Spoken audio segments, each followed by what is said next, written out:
일단 제주도 지진 얘기부터 좀 해볼게요. 네. 자, 기상청은 14일 제주도 인근에서 규모 4.9로 강하게 나타난 지진의 원인을 지하 단층의 수평 움직임 때문으로 분석했다.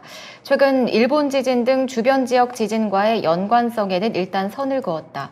이번 지진의 여진이 수개월 이상 이어질 수 있다는 관측도 나왔다. 이걸 이제 또 지진 얘기가 나왔으니까 지진 전문가인 또 송 작가가 그렇죠. 얘기를 안 할 수가 없긴 한데, 여러분, 제가 이제 지진 전문가라고 얘기는 했지만, 네. 특별한 과학적 근거를 갖고, 진짜 뭐랄까, 여러분들이 기상청하고 비교할 정도의 수준은 아닙니다. 아니야, 그 네. 수준이야. 하지만 수준이었는데? 일단은 수준이에요. 기본적인 추론에서 여러모로 합리적인 추론이 가능한 예상을 해왔고 그게 많이 맞아 떨어졌기 때문에 제 얘기는 그냥 참고로만 들으세요. 자, 일단 이번에 발생한 지진은 우리나라 지진 관측사상 11번째로 센 지진입니다. 엄청 큰 지진인 거예요. 지진이지. 그리고 특이한 것은 이제 제주도 앞바다에서 일어났다는 거죠. 네. 그러니까 이제 제주도가 여러분들이 알고 계시는 것이 사화산으로 알고 계시는데 휴화산입니다. 그러니까 사실 뭐 여건 쉬고 있는 화산이란 얘기잖아요. 뭔가 여건이 되면 폭발할 수도 있는 휴화산인 거지 사화산이 아닙니다. 그런 일이 있어서는 안 되죠. 네. 제주 용암수를 공급받을 수가 없게 되니까. 네? 네. 뭐라고요? 근데 다행스러운 거는 제주도 본토에서 이 화산이 발화할 가능성은 일단 없습니다. 무슨 얘기냐면 제주도는 이미 이제 이 종용으로 섬 자체가 이렇게 구조적으로 안정화되어 있기 때문에 만일에 화산이 터진다고 하면 제주도보다 조금 남방 쪽에서, 왜냐면 북방 쪽에는 화산대가 없으니까 남방 쪽에서 일본의 그 해저화산 분출하고 있잖아요. 도쿄 1000km 앞바다에서. 네. 그거와 같은 형태의 화산 발화는 있을 수 있다라는 전제는 가능합니다. 잠깐만. 그렇게 되면 제주도 인근으로도 경석이 몰려올 수 있는 건가요? 물론 몰려올 수도 있죠. 해저화산이 생겨나게 된다고 하면. 근데 이제 이것이 경석이 생기는 과정도 마그마의 질에 따라서 좀 차이가 납니다. 즉 마그마가 흘러나오는 방식이나 분출 방식이 제주도와 같이 검은색으로, 그러니까 지금 일본에서 나는 그 경석은 약간 갈색이에요. 네. 그렇기 때문에 그 용암 자체가 품고 있는 광석의 질이 다른 거죠. 근데 제주도 같은 경우는 대부분 화산석이 검잖아요. 네. 현무암 계열의 맞아요. 계열에 이게 이제 녹아갖고 생긴 거기 때문에 타공이 이렇게 구멍들이 듬성듬성해서 크고 빨리 식습니다. 유동성이 빠른 대신에 빨리 식기 때문에 요게 이제 경석 같은 형태로 일어나기에는 조금 이제 차원이 다르다라는 부분을 생각할 수 있겠죠. 근데 아무튼 이렇게 강력한 지진은 처음 있는 지진입니다. 그래서 이거는 결코 우리가 흔히 알고 있는 환태평양 불의 고리하고는 연관이 없는 지진이에요. 이거는 화산 활동 내지는 지하의 어떤 마그마의 움직임에 의한 지각 변동에 의해서 난 화산이 일어났던 현상으로 보는 게 맞습니다. 화산. 네, 화산 활동에 의한 마그마 활동에 의한 지진으로 보는 게 맞습니다. 그 가장 대표적인 예가 진앙의 깊이가 15km밖에 안 된다는 거예요. 네. 그래서 매우 낮은 지역까지 마그마의 활동이 있었다는 거죠. 근데 이게 최근에 100년 동안 없던 일이거든요. 왜 갑자기 이런 마그마 활동이 시작됐나라는 점을 이해를 해야 됩니다. 다시 한번 말씀드리지만 이게 판형, 그러니까 태평양 판에 의한 거였다고 하면 분명히 우리가 지진이 오기 전에 대만이라든지 아니면 일본 쪽에서 지진이 있고 그 이후에 그 영향으로 인해 갖고 지진이 이어졌어야 맞습니다만 이번엔 뜬금없이 갑자기 여기서만 나온 거고, 같은 날 인도네시아에서 굉장히 큰 또 그 화산 분화가 있었어요. 지진이 있었단 말입니다. 그렇기 때문에 태평양판에 의한 변화는 아니라고 봐야 되고, 태평양판의 이동 위치도 일본 아래쪽에 위치해 있기 때문에 일본 열도보다 남쪽으로 선이 유지되어 있기 때문에 우리는 태평양판에 의한 지진은 아니라고 봐집니다. 그래서 아마 여진이 더 이상 없다고 하면 뭐 여진이 더 있는 이게 여진이 더 이상 발생하지 않는 전제라고 하면 최소한 상습적인 지진으로 보기보다는 단발적인 지진으로 이해하는 게 옳다는 얘기입니다. 근데 사실 이게 더욱 걱정되는 부분은 다른 쪽에 있습니다. 원래는 이렇게 판에 이렇게 있으면 요 판 주변에 있는 쪽이 좀 그렇죠. 이렇게 하잖아요. 근데 일본 이쪽에 있거든요. 그러니까 우리나라에 훨씬 남쪽에서 일어났어야 네. 진앙이 남쪽에서 일어났어야. 근데 제주도는 이쪽에 어. 있어요. 그래서 우리는 판하고는 관계가 없어요, 저는. 그러면 판이 아니면 갑자기 안정적인 제주도에 왜 이런 지진이 생겼겠느냐? 결국은 주변에 있는 마그마의 움직임으로밖에 볼 수 없는 거거든요. 그럼 가장 의심해 볼 수 있는 가까운 마그마가 어디에 있느냐는 거죠. 일본. 맞습니다. 바로 일본에 존재하고 있는 이 거대한 그 열돔이 있습니다. 이게 이제 발견된 지는 꽤 오래됐었지만 지금 이게 어디 있냐면 지금 가고시마현 남쪽 50km 있어요.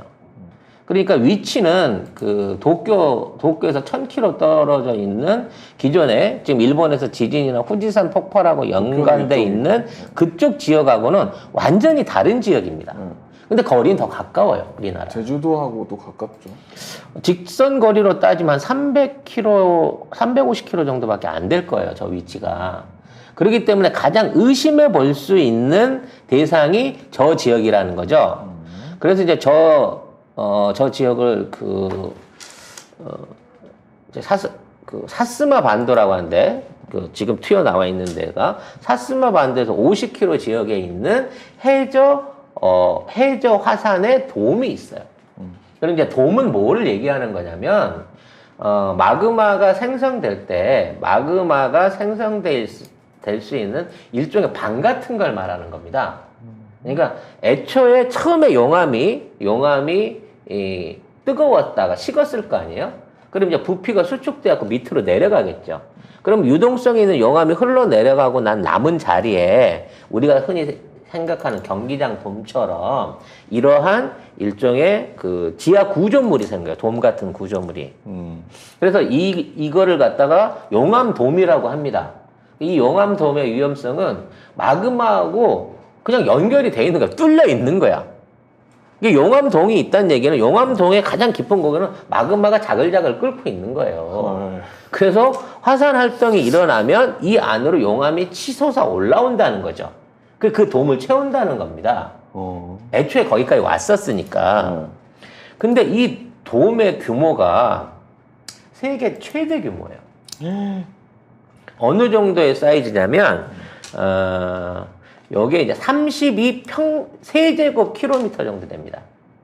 그러니까 32km로 가로, 세로 높이가 있는 고마만한 사이즈의 돔이 있다는 거죠. 네. 이게 세계 최대 사이즈입니다.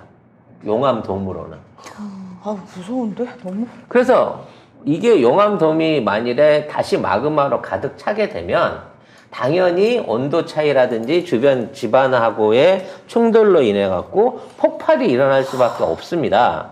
이거 이제 키카이 칼데라라고 하는데 이 키카이 칼데라가 정확하게 4년 전에 한번 이 지역에서 뜨거운 온천처럼 뜨거운 이게 열수죠. 그러니까 마그마에 의해서 달궈진 뜨거운 물이 올라왔던 적이 있습니다.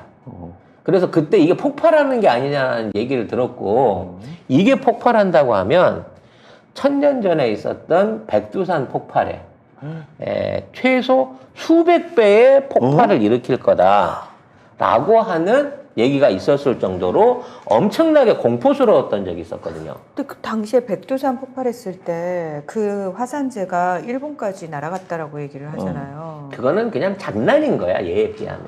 아니 얘가 만약에 폭발하게 되면 우리나라도 무사하지 못한 거예요. 당연한 거죠. 지금 똑같은 그 백두산에도 마그마 돔이 있습니다. 용암 돔이 있어요. 근데 백두산 용암 돔의 크기는 얘의 3분의 1 사이즈도 안 됩니다. 문제는 사이즈의 문제가 아니라 이게 이제 그 세제곱미터이기 때문에 이게 차올라오면 차올라올수록 그 양이 그에 대한 문제네. 폭발력이 커지고요. 그 위에 물이 얼마나 있느냐. 왜냐면 이 폭발이라는 게 물이 닿았을 때 지각이 쪼개지거나 뭐해서 물이 닿으면 그 물이 순식간에 팽창을 하잖아요. 그럼 기체는 몇 배 팽창하죠? 액체에 있을 때에서 기체로 변하면 변지유 아나운서 몇 배 팽창하나요? 몇 배 팽창하나요? 너 이과잖아요. 너 이과잖아요. 20년 전에 네. 이거였기 때문에 1780배가 부피가 늘어나게 되거든요. 아이고야. 그렇게 되면 이 거대한 바다 안에서 이 돔이 이 용암 노출에 일어나게 되면 뭐 핵폭탄은 갖다 대도 못할 정도의 어마어마한 폭발과 진동이 일어날 수 있다는 겁니다. 여기 기사도 일본 해저 화산 폭발로 한일 양국민 1억 명 사망할 수 있다. 이렇게 써놨어요. 그러니까 저게 일어나면 뭐 우리 남부 지역에 뭐 진동, 지진은 뭐 당연한 거고요. 쓰나미가 몰려오게 될 가능성이 크기 때문에 그러네, 물로. 사실 이런 일은 있어서는 안 되는 거거든요. 아, 너무 무서운데? 네. 아, 근데 이 화산이 7,300년 동안 가만히 있었다는데. 그러니까 터질 때도 되지 않았을까? 안 돼. 근데 중요한 건 아이, 지금 참. 일본에서 빈번하게 일어나고 있는 내륙 안에서 일어나고 있는 마그마의 움직임을 봤을 때 네. 자, 이 돔에서 일어나는 직접적인 이 칼다레에서 일어나는 직접적인 영향은 아닐지라도 지금 뭔가 후지산 인근의 지역 안에서 500회 가까운 지진이 계속되고 있는 현상을 봤을 때 마그마의 움직임은 분명히 있다는 거죠. 그러니까 후지산하고 저 돔하고 연결이 돼 있다라는 거잖아요. 근데 기존에는 연결이 안 돼 있어 위로는. 근데 네. 깊은 데 들어가면 밑에서는. 연결이 돼 있겠죠. 원료는 똑같은 거니까. 자, 그러면 후지산에서 폭발을 우리가 해요. 여기서 가장 안전하고 다행스러운 가설을 하나 세워보자면 그렇죠? 후지산 쪽에서 김을 좀 빼주자. 정답입니다.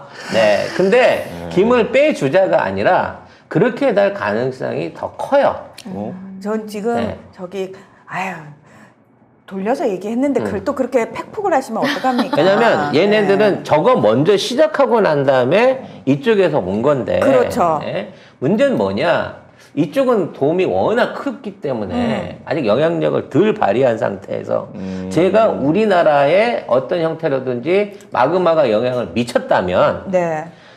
우리나라를 기존 거리로 한 반원을 그려봤을 때 이쪽에 있는 칼데라에도 영향을 미쳤을 가능성이 있다는 거예요. 당연히 그 원 안에 일본 후지산 쪽이 들어가고 지금 사실 후지산이 우리가 그 얘기했었잖아요. 꼭대기 쪽에서 지금 이상한 상황이 포착되는 게 아니고 옆구리로 옆구리에서 터져나오고 있다라는 건 심각한 거거든요. 그러니까 심지어 위로 올라갈 시간적 여유조차 없다는 얘기잖아요.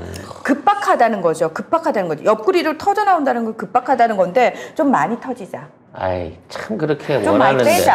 좀 많이 빼자. 거기서 쭉쭉 뽑아주자. 네. 그리고 지금 현지에 있는 특파원들의 그 전달에 의하면 지금 도쿄도를 비롯한 주변 지역에 메탄가스에 의한 그 신고가 소방서 신고가 엄청나게 많아지고 있대요. 예전에 왜 부산이랑 저 남쪽에서 가스 냄새 막 그렇죠. 진동했던 그리고 것처럼. 얼마 안 돼서 경주 지진이 네, 있었죠. 있었죠. 그러니까 마찬가지로 지금 도쿄 시내 안에서 시민들이 냄새가 난다라고 소방서에 신고를 하는데 어디서 나는지 누출 지점을 못 찾고 있다는 거예요. 네. 이건 뭔가 심상치 않은 조짐이 일어나고 있다라는 점에서는 틀림이 없는 것 같아. 그리고 계속 지금 지진도 일본 계속 나고 일어나고 있으니까. 있어요. 그리고 점점 더 제가 걱정하는 대로 진앙의 깊이가 높아져 오고 있어요. 근데 전혀 지진하고 연관 없던 한국 쪽에 갑자기 진도 5 정도의 의미 있는 지진이 생겼다. 무슨 의미겠어요? 마그마가 차 올라오는 과정 중에 곁가지로 제주까지 뻗어서 있었던 어떤 그 뭐라 그럴까요? 가지까지 거기가 차올랐다는 거지. 거기가 차올랐으니 차오른 거예요. 가장 멀리 있는 게 차오른 거예요. 그러니까 좀 더 가까운 데 있는 거는 더 올라가면 올라갈수록 더 많은 양과 더 많은 분출과 더 많은 위험성을 내포할 수밖에 없다는 거죠. 정말 우리가 살아 생전에 우리 시대 안에 또는 가까운 시간 안에 일본 열도에 미중류의 재앙이 터지는 거를 보게 되지 않을까라는 두려움이 진짜 솔직한 두려움이에요. 됩니다. 왜냐하면 손작가 TV몰 일단 들어가시면은 이 선글라스 가격이 나와 있어요. 49,900원에 판매가 되고 있는데 128,000원짜리를 저희가 지금 싸게 팔고 있는 거거든요. 어디 가서 소문나면 안 되는 가격인 거고요. 네. 모델분이 직접 착용을 한 나비드라는 선글라스 제품이고요. 저는 얼굴에 단점이 많은 사람이잖아요. 특히 얼굴형 동그랗습니다. 게다가 광대 겁나 튀어나와 있어요. 어제 제가 이 선글라스 보면서 딱 그 생각했어요. 이거는 되게 괜찮다. 일단 가벼워요. 되게 가볍고 딱 꼈을 때 여러분 어때요? 저는 이 선글라스 사실 되게 마음에 들거든요. 요건 어때요? 요거 되게 발랄하고 약간 럭셔리해 보이고 저 예전에 몸 모를 때 선글라스라는 걸 모를 때 길거리 가다가 자판에서 10,000원짜리 샀어요. 눈이 너무 피곤해요. 선글라스는 외적으로 디자인도 예뻐야 되지만 무엇보다 사실 중요한 거는 요 안경 알이에요. 이걸 끼고 있을 때 피곤해지면 안 되는데 예, 요거는 그런 저급한 선글라스가 결코 아니라는 거. 지금 저희 송작가 TV 몰에서만 갑자기 반짝 세일을 하는 거기 때문에 요거 한정판입니다. 예, 한정판이어서 요거 다 수량 다 떨어지면은 이제 솔드아웃 되는 거예요.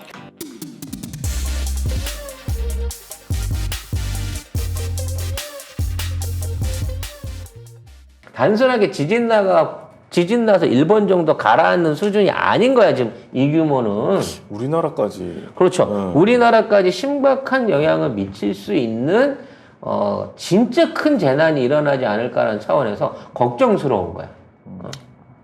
그런 면에서 아까도 얘기했지만 일본 입장에서도 그런 생각을 할 거예요. 이렇게 변죽만 올리지 마. 차라리 한 대 쳐. 그리고 가. 아니 저기 니들이 죽어. 한 대 쳐봐가 해서는 안 되는 상황인 게 맞으면 죽어. 그러니까 얼마나 세게 맞을지는 모르지만 이렇게 잼만 맞고 사람 불안하게 하고 못 살겠네. 일단 한번 치고 가. 라고 생각할 수 있다는 거지. 무서운 게 지금 일본의 후지산 인근에 계속 지진이 나거든요. 그렇죠.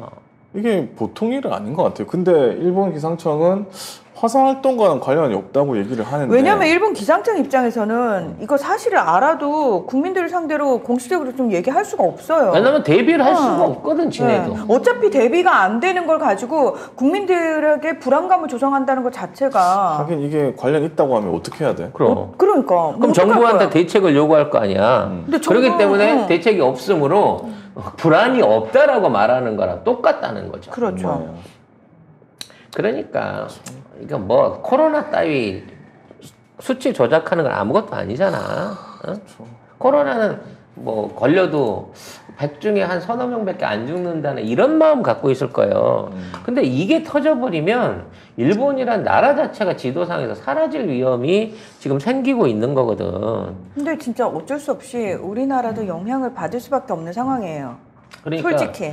처음에는 에이 저것들 한번 크게 한번 얻어맞고 끝나면 좋겠다 그러는데 너무 크게 쳐맞으니까 피가 우리한테까지 튀는 거 아니에요. 거기다가 저기 원전이며 우리나라 쪽에도 다 있어요, 핵발전소 위험한 다 거. 있잖아요. 저쪽에 동쪽 뭐 멀긴 하지만 근데 일본도 저쪽에 다 핵발전소 다 가지고 있는데 진짜 큰일인데. 남쪽은 송 여사님 부산에 계신다. 나 지금 사실 되게 저는 저 얘기를 몇 년 전에 들어가지고 그때부터 계속 가족들을 설득하고 있거든요. 예. 이사하라고. 예, 근데 서울로. 그게 쉽지가 않아요, 현실적으로. 아니 이게는 어디로 피해도 한반도 안에서는 최소한 우리 경기도 쪽으로 와야 좀 경기도 쪽에서도 안 돼요? 영향을 안 받을 수가 없는 지경일 것 같아요. 사실 이번 지진을 통해 가지고 제주도에서 끝난 게 아니라 서남 해안 쪽까지도 전부 다 일정한 영향을 미쳤거든요. 그래서 저는 이제 여진이 더 이상 일어나지 않는다고 하면 직접적인 피해는 없겠습니다만 일본이 얼마만큼의 큰 재앙을 입어야 일본에서 그 영향력이 대한민국에 미치지 않을까에 대한 연구가 좀 필요할 것 같기는 합니다. 네. 근데 지금 우리나라 전문가들도 여진이 계속될 것 같다고 얘기를 하고 있거든요. 그러니까 이게 근데 나는 전문가들한테 미안하지만 여지는 없을 것 같아요. 네, 이번 한번 단발성으로 그칠 것 같습니다.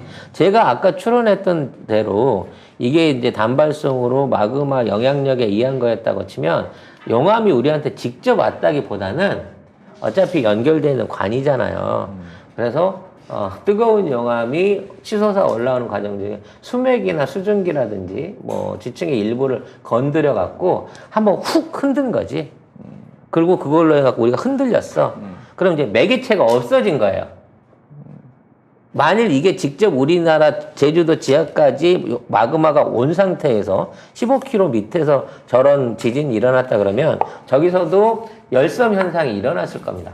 바닷물이 끌어오른다든지 뭐 증기가 올라온다는 그런 현상이 있었을 건데 그렇게 안 일어난 걸로 봐서는 뭔가 에너지 매개체가 한번 왔다 갔다 하는 걸로만 볼 수 있는 거고 추가 여지는 그걸로 인해서 소진이 됐기 때문에 저는 추가 여지는 없을 걸로 봅니다만 어찌됐거나 제주도 계신 분들은 많이 놀라셨을 것 같아요. 네. 왜냐면 그러니까. 제주는 또 더군다나 화산섬이기도 하니까 우리 미양 언니는 그릇이 흔들흔들했다고 재밌다고는 안 네? 했구나.